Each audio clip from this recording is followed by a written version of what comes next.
नमस्कार दोस्तों, आप सभी का स्वागत है आपके अपने चैनल राज एग्ज़ाम अड्डा में। आज की क्लास हमारी उत्तराखंड करंट अफेयर की क्लास होने वाली है, जो आने वाले एग्ज़ाम के लिए काफ़ी महत्वपूर्ण क्लास रहने वाली है। आज का सबसे पहला क्वेश्चन हमारा है, भारतीय सेना में लेफ्टिनेंट जनरल पर तैनात विकास लखेड़ा को असम राइफल की कमान मिली, उनका संबंध किस राज्य से है? तो इनका संबंध भैया विकास लखेड़ा का संबंध जो है वो उत्तराखंड राज्य से है, जो कि भारतीय सेना में लेफ्टिनेंट जनरल पद पर तैनात हैं भैया। ठीक है, ये असम राइफल के नए महानिदेशक होंगे। लेफ्टिनेंट जनरल टीपीएस रावत के बाद वह दूसरे उत्तराखंडी हैं जिन्हें असम राइफल की कमान मिली है। वह मूल रूप से टिहरी गढ़वाल के निवासी हैं। कहाँ के निवासी हैं मूल रूप से? तो टिहरी गढ़वाल के ये मूल रूप से निवासी हैं भाई। कौन? तो विकास लखेड़ा, जो कि भारतीय सेना में लेफ्टिनेंट जनरल के पद पर हैं भैया। ठीक है, अगले क्वेश्चन की ओर चलते हैं। अगला आज का जो हमारा प्रश्न होने वाला है, प्रोजेक्ट लैब ऑन व्हील्स। कौन सा भाई? प्रोजेक्ट लैब ऑन व्हील्स किसके द्वारा शुरू की गई है भाई? तो ये उत्तराखंड सरकार और यू कोस्ट परिषद के द्वारा इसकी शुरुआत की गई है। ठीक है, इतनी लैब ऑन व्हील्स यानी चलती फिरती साइंस लैब को पहले ही चरण में उत्तराखंड के 4 जिलों में, कहाँ पर भी? उत्तराखंड के कितने जिलों में? तो 4 जिलों में भी, जैसे चंपावत, अल्मोड़ा, देहरादून, पौड़ी में क्या किया गया भैया? इसकी शुरुआत की गई है। शासन ने मोबाइल साइंस लैब के लिए 5 करोड़ रुपए की धनराशि जारी की है। प्रथम चरण में 4 जिलों में 6 महीने तक कार्यक्रम का सफल संचालन किया जाएगा। ठीक है, उत्तराखंड और यू कोस्ट परिषद की इस महत्वाकांक्षी परियोजना का उद्देश्य उत्तराखंड के दूर दराज के ग्रामीण और पर्वतीय इलाकों में कक्षा 6 से लेकर 10वीं तक के विद्यार्थियों को विज्ञान, टेक्नोलॉजी, इंजीनियरिंग और गणित विषयों में क्रियात्मक ज्ञान की वृद्धि के लिए मोबाइल साइंस लैब उपलब्ध कराना है भाई। ठीक है, तो प्रोजेक्ट लैब ऑन व्हील्स किसके द्वारा शुरू की गई है? तो उत्तराखंड सरकार और यू कोस्ट परिषद के द्वारा शुरुआत की गई है। कितने जिलों में? तो 4 जिलों में। और 4 जिले कौन कौन से भाई? चंपावत, अल्मोड़ा, देहरादून और पौड़ी हैं भैया। लागत की बात करें तो कितनी लागत वही लगाई गई है? तो 5 करोड़ रुपए लागत लगाई गई है। और कितने महीने के लिए भाई? तो 6 महीने के लिए इस कार्यक्रम की शुरुआत की गई है भाई। ठीक है, अगले क्वेश्चन की ओर चलते हैं। अगला आज का हमारा क्वेश्चन है, 19वां गवर्नर्स कप गोल्फ टूर्नामेंट कहाँ पर आयोजित किया गया है? तो 19वां governors cup golf tournament Nainital में आयोजित किया गया है। कहाँ आयोजित किया गया है भाई? तो नैनीताल में आयोजित किया गया है। 7 से 9 जून 2024 के मध्य उत्तराखंड के नैनीताल में 19वां गवर्नर्स कप गोल्फ टूर्नामेंट आयोजित किया गया है। राज्यपाल लेफ्टिनेंट जनरल गुरमीत सिंह ने टी ऑफ कर टूर्नामेंट की शुरुआत की है भाई। ठीक है, विजेता कौन रहे इसमें? तो राघव कालरा, जो कि हरियाणा के हैं, जो विजेता रहे। उप विजेता कौन रहे भाई? तो अमित कुमार सूर्यवंशी उप विजेता रहे, जो कि कहाँ के हैं भैया? तो देहरादून के रहने वाले हैं। तो 19वां गवर्नर्स कप गोल्फ टूर्नामेंट भैया कहाँ आयोजित हुई? तो नैनीताल जिले में आयोजित की गई है भाई। ठीक है, तो इतनी बातों को कहीं ना कहीं हमें याद रखना है। ठीक है, अगले क्वेश्चन की ओर चलते हैं। अगला हमारा क्वेश्चन होने वाला है, अगर अगले क्वेश्चन की बात करें, 63वीं national inter state athletes championship में स्वर्ण पदक किसने जीता है? तो स्वर्ण पदक भैया किसके द्वारा जीता गया है? तो अंकिता ध्यानी के द्वारा जीता गया है। किसमें? 63वीं national inter state athletics champion में भैया इन्होंने क्या जीता अभी? तो स्वर्ण पदक जीता है। ठीक है, 28 जून 2024 को हरियाणा के पंचकुला में आयोजित की जा रही इस चैंपियनशिप में अंकिता ध्यानी ने 5000 मीटर दौड़ में स्वर्ण पदक जीता है। हिमाचल प्रदेश की सीमा और महाराष्ट्र की संजीवनी क्रम से दूसरे तीसरे स्थान पर रही हैं। अंकिता ध्यानी उत्तराखंड के पौड़ी जिले की तहसील लैंसडौन के गांव मेरुणा निवासी हैं। हाल ही में उन्होंने तेहरान में हुई एशियन इंडोर एथलेटिक्स चैंपियनशिप में रजत पदक भी जीता है। किसने जीता अभी? तो अंकिता ध्यानी ने। ठीक है, 63वीं national inter state athletics championship में स्वर्ण पदक भैया किसके द्वारा जीता गया है? तो अंकिता ध्यानी के द्वारा जीता गया है।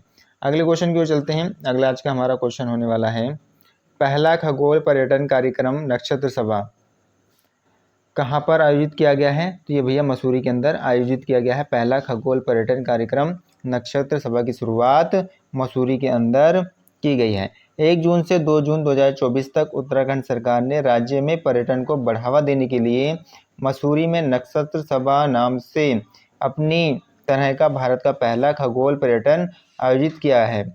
यह कार्यक्रम जॉर्ज एवरेस्ट शिखर पर आयोजित किया जाएगा भाई। अगले क्वेश्चन की ओर चलते हैं। अगला आज का हमारा क्वेश्चन है, हाल ही में एलपी नथानी का दुबई में निधन हो गया। वह पहले महाधिवक्ता किस राज्य के थे? तो ये पहले महाधिवक्ता भैया किस राज्य के थे? तो उत्तराखंड राज्य के थे। कहाँ के थे भाई? तो उत्तराखंड राज्य के थे। यह नैनीताल हाईकोर्ट के 2 बार महाधिवक्ता रह चुके हैं भैया। कितने वर्ष की उम्र में इनका निधन हुआ? तो 93 वर्ष की उम्र में एलपी नथानी का दुबई में क्या हो गया भैया? निधन हो गया, जो कि उत्तराखंड राज्य के रहने वाले थे और ये नैनीताल हाई कोर्ट में महाधिवक्ता के पद पर 2 बार रह चुके हैं। अगले क्वेश्चन की ओर चलते हैं। अगला आज का जो हमारा क्वेश्चन होने वाला है, पेरिस ओलंपिक 2024 में लक्ष्य सेन का संबंध किस राज्य से है? तो पेरिस ओलंपिक 2024 में लक्ष्य सेन का संबंध जो है उत्तराखंड राज्य से है। और उत्तराखंड राज्य में कहाँ से भाई? तो अल्मोड़ा जिले से है भाई। ठीक है। पेरिस ओलंपिक 2024 में लक्ष्य सेन ने इतिहास रच दिया है। उन्होंने बैडमिंटन मेंस सिंगल्स में सेमीफाइनल में एंट्री मार ली है। ऐसा करने वाले वह पहले भारतीय प्लेयर बन गए हैं। उन्होंने 2021 में हुई विश्व चैंपियनशिप में ब्रॉन्ज मेडल जीता था। ओलंपिक में साल 2012 में भारत की महिला बैडमिंटन प्लेयर साइना नेहवाल ने महिला सिंगल्स में ब्रॉन्ज मेडल अपने नाम किया था। साल 2016 में पीवी सिंधु ने सिल्वर और 2020 में ब्रॉन्ज मेडल अपने नाम किया था। ओलंपिक में पुरुष बैडमिंटन सिंगल्स में आज तक भारत ने एक भी मेडल अपने नाम नहीं किया है भी। ठीक है। तो लक्ष्य सेन कहाँ के रहने वाले हैं? किस राज्य के रहने वाले हैं? तो उत्तराखंड राज्य के रहने वाले हैं। और उत्तराखंड राज्य में किस जनपद के रहने वाले हैं? तो ये अल्मोड़ा जनपद के रहने वाले हैं भाई। अगले क्वेश्चन की ओर चलते हैं। अगला आज का हमारा क्वेश्चन होने वाला है, doctor BC Roy junior football प्रतियोगिता के लिए उत्तराखंड से कितने खिलाड़ी चयनित किए गए हैं? तो उत्तराखंड से 5 खिलाड़ियों को चुना गया है। टीम के अंदर रोहित कृष्ण चौधरी, अभिषेक वर्मा और कौन से भैया? प्रजांत पंत और धीरज चौहान। ये भैया 5 खिलाड़ी हैं जो टीम के अंदर शामिल हुए हैं। डॉक्टर BC रॉय ट्रॉफी ये AIFF किसके द्वारा? AIFF यानी कि अखिल भारतीय फुटबॉल महासंघ द्वारा स्थापित किया गया था। इसे वर्ष 1962 में पेश किया गया था। इसे पश्चिम बंगाल के पूर्व CM बिंदन चंद्र रॉय की याद में पेश किया गया है। इसे जूनियर नेशनल फुटबॉल चैंपियनशिप के नाम से भी जाना जाता है। ये 19 वर्ष से कम उम्र के खिलाड़ियों के लिए भैया ये प्रतियोगिता शुरू की गई है। ठीक है। ये प्रत्येक वर्ष यानी हर वर्ष इसकी ये प्रतियोगिता होती है भाई। ठीक है। तो BC रॉय जूनियर फुटबॉल प्रतियोगिता के लिए उत्तराखंड के 5 खिलाड़ियों को चयनित किया गया है भाई। ठीक है। अगले क्वेश्चन की ओर चलते हैं। अगला आज का हमारा क्वेश्चन होने वाला है, नवाचारी शैक्षिक शोध पद्धतियों के लिए प्रतिष्ठित राष्ट्रीय नवाचार पुरस्कार से किसे नवाजा गया है? तो डॉक्टर अतुल बम राणा को नवाजा गया है भैया। नवाचारी शैक्षिक शोध पद्धतियों के लिए प्रतिष्ठित राष्ट्रीय नवाचार पुरस्कार से भैया। राजकीय आदर्श प्राथमिक विद्यालय गंगा भोगपुर के गणित शिक्षक डॉक्टर अतुल बम राणा को वर्ष 2023-24 की नवाचारी शैक्षिक शोध पद्धतियों के लिए प्रतिष्ठित राष्ट्रीय नवाचार पुरस्कार से नवाजा गया है। यह सम्मान विद्यालय शिक्षा के लिए कार्य करने वाली देश की सर्वोच्च संस्था NCERT नई दिल्ली द्वारा उन्हें प्रदान किया गया है। वर्ष 2008 और 9 से प्राथमिक शिक्षा वर्ग में इस पुरस्कार को प्राप्त करने वाले डॉक्टर अतुल बम राणा उत्तराखंड के एकमात्र शिक्षक हैं भाई। ठीक है। तो इनको भैया किस पुरस्कार से सम्मानित किया गया है? राष्ट्रीय नवाचार पुरस्कार से इनको सम्मानित किया गया है। किस क्षेत्र में भैया? तो शिक्षा के क्षेत्र में। अगले क्वेश्चन की ओर चलते हैं। अगला क्वेश्चन हमारा है, देश की पहली टनल पार्किंग कहाँ बनाई जाएगी? तो देश की पहली टनल पार्किंग जो बनाई जाएगी उत्तराखंड में। ठीक है, इससे जो हमें बातें याद रखनी है, उत्तराखंड के उत्तरकाशी जिले के गंगोत्री यमुनोत्री धाम में देश की पहली टनल पार्किंग बनने जा रही है। प्रदेश में पार्किंग की समस्या के समाधान के टनल पार्किंग बनाई जाएगी। प्रदेश के 12 शहरों में पहाड़ पर टनल पार्किंग बनाई जाती है। इनमें से 2 टनल पार्किंग पौड़ी में, 6 टिहरी में और 2 नैनीताल में और 2 उत्तरकाशी में बनाई जानी है। उत्तरकाशी में गंगोत्री यमुनोत्री में टनल पार्किंग बनाई जा रही है भाई। ठीक है, तो इतनी बातों को हमें याद रखना है भाई। अगले क्वेश्चन की ओर चलेंगे। अगला आज का जो हमारा क्वेश्चन होने वाला है, descriptive leadership in India folk singing award से किसको सम्मानित किया गया है? तो नरेंद्र सिंह नेगी को इस अवार्ड से सम्मानित किया गया है भाई।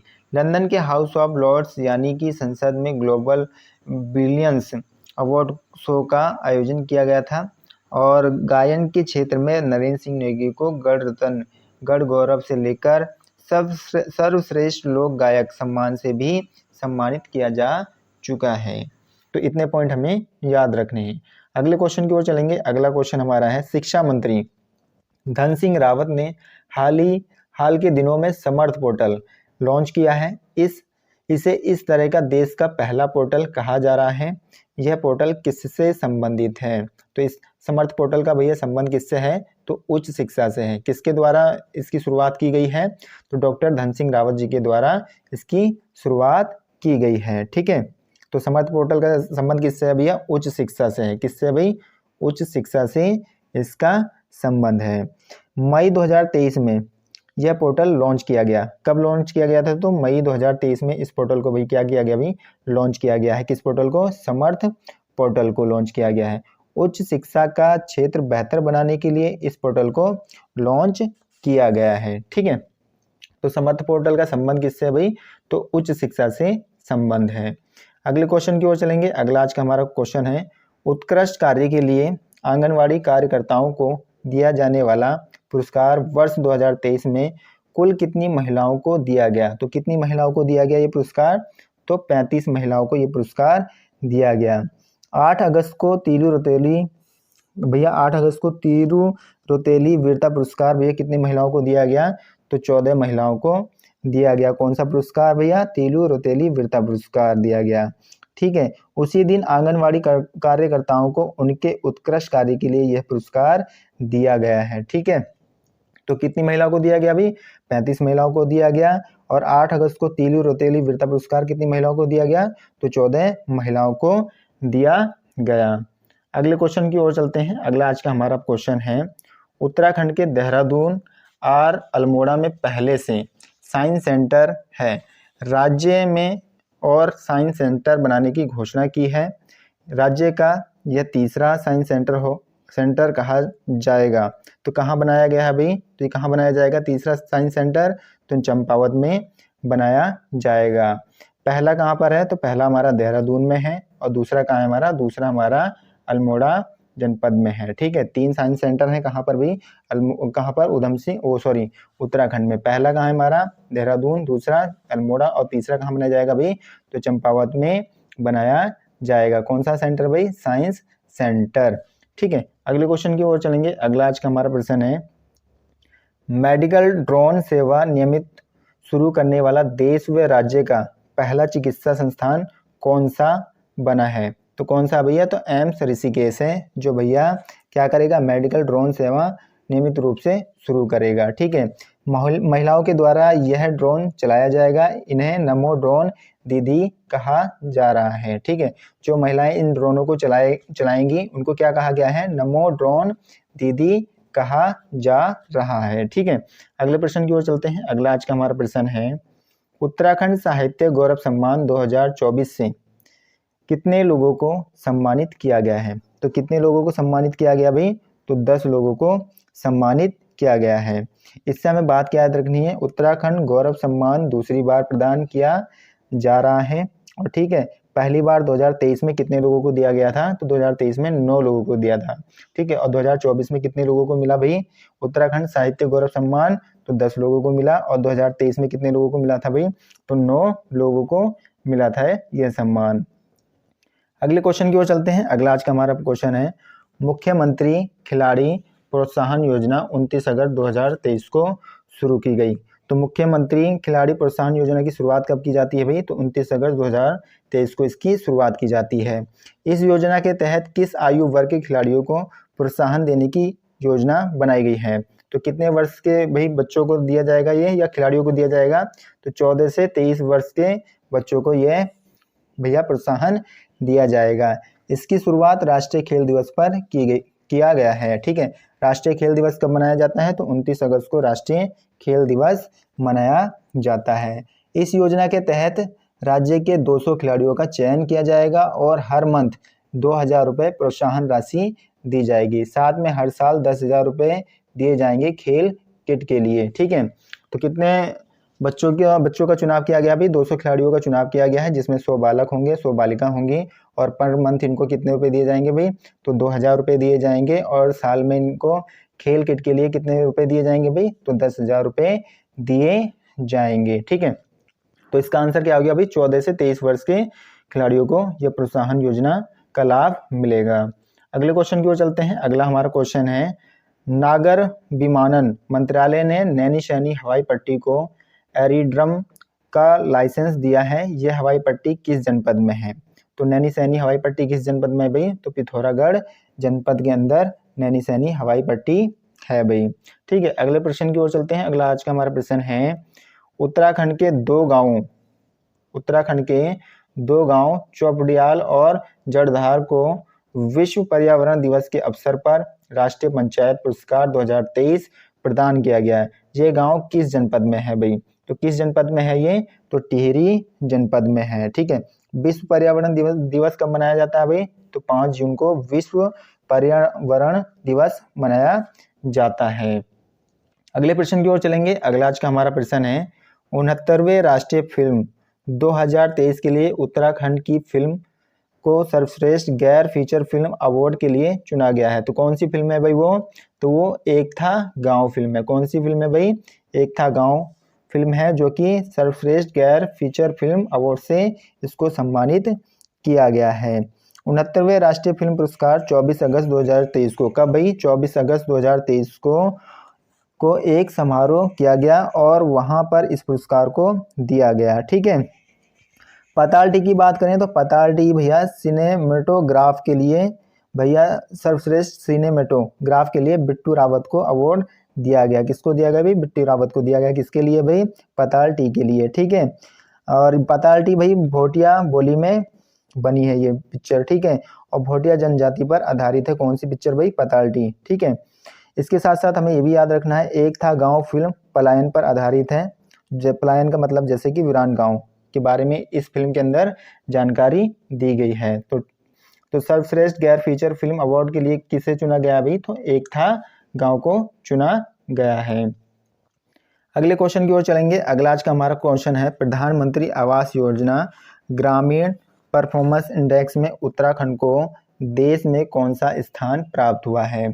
तो उत्तराखंड को भैया देश में कौन सा स्थान प्राप्त हुआ है, तो दूसरा स्थान प्राप्त हुआ है। किसमें प्राप्त हुआ भाई, तो प्रधानमंत्री आवास योजना ग्रामीण परफॉर्मेंस इंडेक्स में। ठीक है, कौन सा प्लेस मिला भाई, तो सेकंड प्लेस मिला है। अगले क्वेश्चन की ओर चलते हैं। अगला आज का हमारा प्रश्न है, उत्तराखंड की प्रथम महिला मुख्य न्यायाधीश कौन बनी है। तो पहली महिला मुख्य न्यायाधीश कौन बनी थी जी भाई उत्तराखंड की, तो रितु बहारी बनी थी। इन्होंने विपिन संघा का स्थान लिया था। किनका स्थान लिया था इन्होंने भाई, तो विपिन संघा का स्थान लिया था। प्रथम भैया मुख्य न्यायाधीश कौन थे, तो अशोक अभेंद्र देसाई थे। कौन थे भाई, अशोक अभेंद्र देसाई थे प्रथम कौन भैया मुख्य न्यायाधीश। उत्तराखंड उच्च न्यायालय की स्थापना कब की गई भाई, तो 9 नवंबर 2000 को उत्तराखंड उच्च न्यायालय की स्थापना की गई, और कहाँ पर अभी, नैनीताल में है।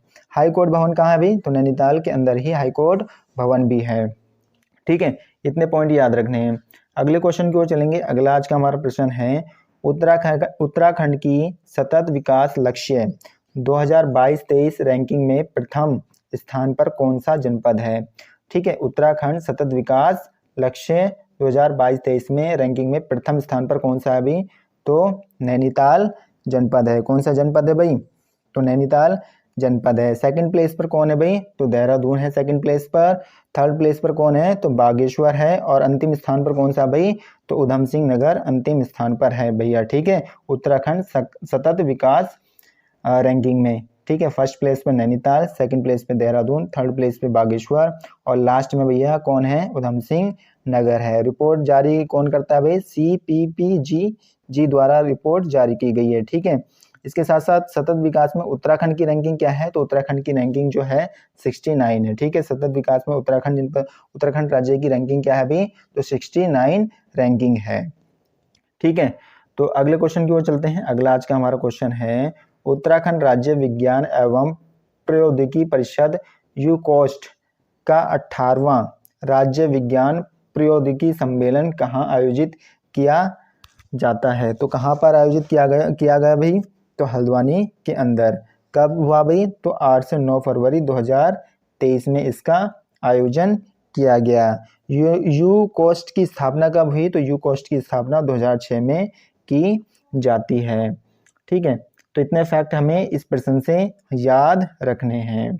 अगले क्वेश्चन की ओर चलेंगे। अगला आज का हमारा क्वेश्चन है, राज्य सरकार ने हर शहीद की स्मृति में स्मारक या स्मृति द्वार बनाने का फैसला किया है। पहले ये काम संस्कृति विभाग के अधीन था, अब किस विभाग को ये काम दिया गया है? तो किस विभाग को दिया गया अभी? सैनिक कल्याण बोर्ड को ये काम दिया गया है, ठीक है। राज्य ने हर शहीद की स्मृति और स्मारक स्मृति द्वार बनाने का जो काम पहले किसको था भाई? तो संस्कृति विभाग को था, अब किसको दे दिया गया है भाई? तो सैनिक कल्याण बोर्ड को दिया गया है, ठीक है। अगले क्वेश्चन की ओर चलेंगे। अगला आज का हमारा प्रश्न है, राजधानी देहरादून के किस क्षेत्र में 6000 करोड़ रुपए की लागत से एडमिन सिटी बनाने का प्रस्ताव है भाई? तो किस जगह पर है? तो रायपुर में है। कहाँ भाई? रायपुर में है, जो 6000 करोड़ रुपए की लागत से क्या बनाया जाएगा? एडमिन सिटी बनाया जाएगा। और रायपुर कहाँ है भाई? तो देहरादून में है, ठीक है, ठीक है। तो इतने पॉइंट हमें, ये बात हमें इस प्रश्न से याद रखनी है, ठीक है। अगले क्वेश्चन की ओर चलते हैं। अगला आज का हमारा प्रश्न है, उत्तराखंड में किस स्थान पर वेद शास्त्र अनुसंधान केंद्र खोला गया है? तो कहाँ पर खोला गया है भाई? तो देवप्रयाग में खोला गया है। और देवप्रयाग किस जनपद में है भाई? तो टिहरी जनपद में है। 23 जून 2023 में इसका उद्घाटन किया गया था। कब उद्घाटन किया गया था भाई वेद शास्त्र का? तो 23 जून 2023 में भैया इसका क्या किया गया है? उद्घाटन किया गया है। और किसके द्वारा उद्घाटन किया गया? तो मुख्यमंत्री जी के द्वारा इसका उद्घाटन किया गया। अगले प्रश्न की ओर चलेंगे। अगला आज का हमारा प्रश्न है, उत्तराखंड के किस भूवैज्ञानिक को राष्ट्रीय भूविज्ञान पुरस्कार 2022 से सम्मानित किया गया है? तो किनको सम्मानित किया गया भाई? तो डॉक्टर हरीश बहुगुणा को सम्मानित किया गया है, ठीक है। और इनका भैया किस जनपद से संबंध है? तो टिहरी गढ़वाल से इनका संबंध है। किनका? हरीश बहुगुणा का संबंध है, ठीक है। किस पुरस्कार से इनको सम्मानित किया गया है? तो भूविज्ञान पुरस्कार 2022 से इनको सम्मानित किया गया है। जुलाई 2023 में 2022 का राष्ट्रीय भूविज्ञान पुरस्कार इनको दिया गया है। दिया कब जाता है? 2023 में दिया जाता है। और कब के लिए दिया गया भाई? 2022 का पुरस्कार इनको दिया गया है।